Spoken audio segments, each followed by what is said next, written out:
We began our journey into the human brain here on the campus of Dartmouth College in New Hampshire. I'd come to meet one of the world's leading brain scientists, Mike Gazzaniga, and a man he's worked with for over a decade. A man with two brains. You've been working a long time with Dr. Gazzaniga? 14 or 15 years. It doesn't seem like that long, does it? Well, the collaboration began when Joe had surgery. And you had this procedure to correct an epileptic problem, yes. Is that right? Trying to stop the seizures. I was having seizures like every day or so, or sometimes 2 or 3 a day. To control Joe's epileptic seizures, a surgeon severed the connection between the two halves of his brain. Cutting the corpus callosum like this prevented the spread of the electric storms that caused his seizures. But it also prevented the left and right halves of his brain from communicating with each other. In the years since the operation, Joe's epilepsy has been under control. He now earns a living at an egg farm, and in his everyday life, he's largely unaffected by the fact that his left and his right brains work independently. Do you feel any different when you think about something than you did, any differently from the way you felt before the procedure?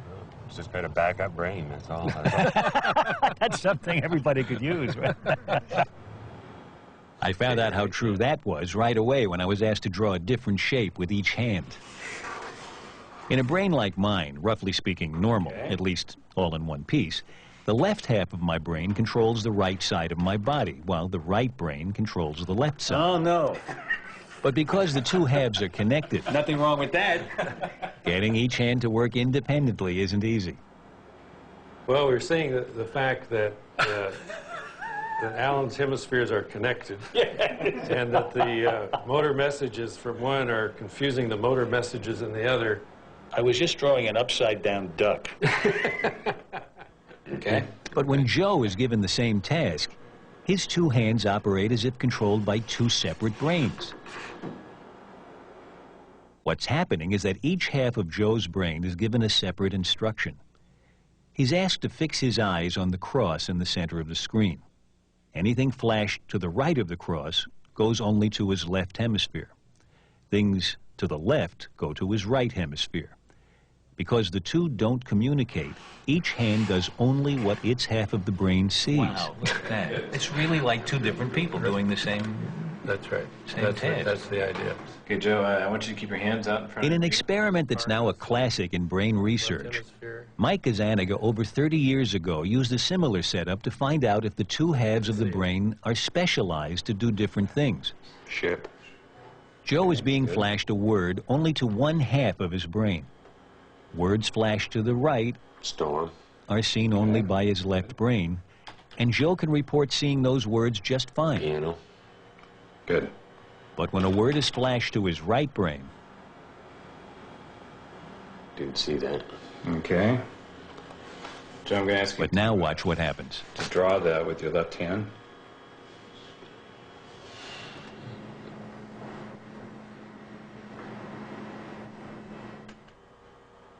You're gonna be lost. Why don't you try drawing another picture of it over here, if that will help you.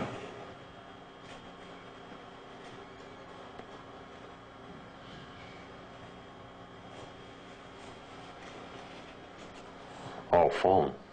Oh, okay. Durr. It's almost as though somebody has given him a secret communication. That's and right. Now he knows that it's a telephone. But up until then, he was blind to it. Exactly. When Gazzaniga first did this experiment, it instantly proved that the ability to speak resides almost exclusively in the left hemisphere. Not until he sees what his right brain is drawing is Joe able to name He it. said church, didn't After looking at the picture. he? But he had to figure it out about as long as we did. That's really interesting. It's a picture here of somebody communicating almost with another person. And the communication is not occurring inside the head, it's occurring out on the piece of paper. Yeah. Blob. I really don't know. You want to draw a little bit more?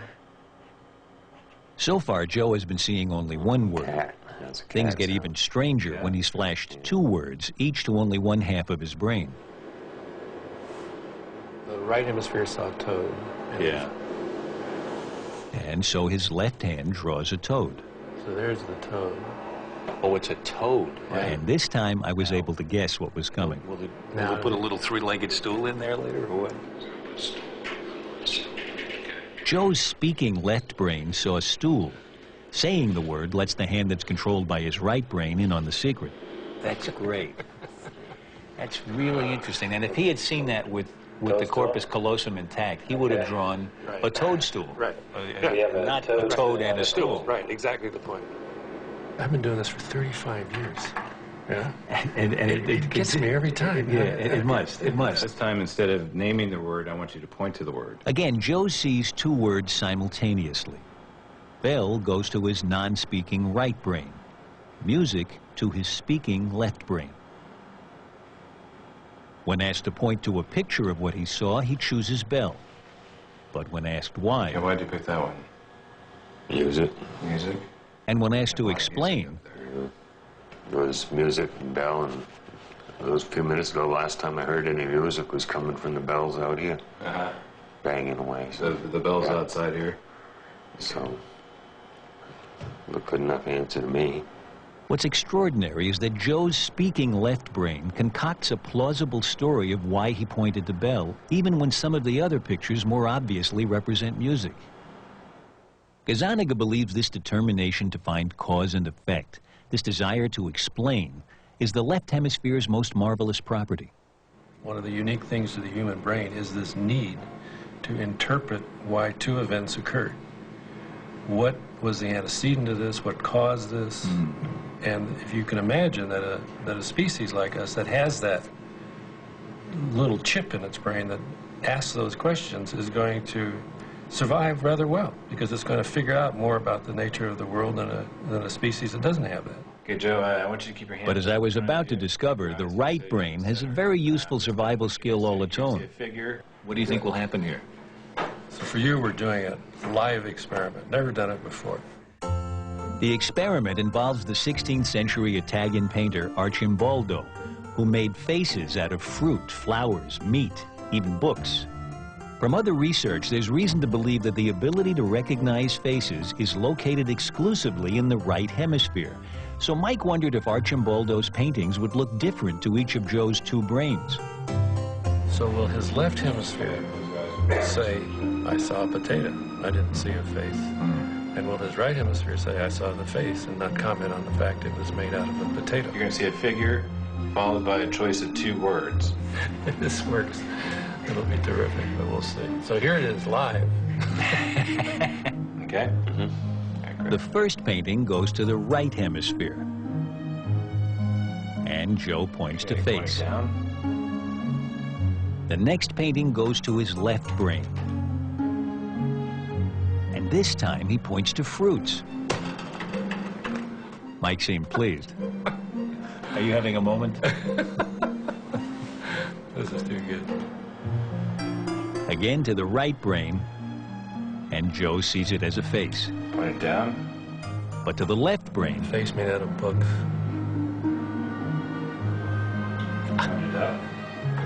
Pointed at books. Are you happy with what you're Fruit. seeing? It's unbelievable. He's doing it. You see that? It's good. It's going so fast. It's shifting from left to right so fast. I can't keep up with you. You're used to looking at this. When you show him a face in the right side, the left hemisphere, Yeah. he's focusing in on the elements that made up the face. Yeah.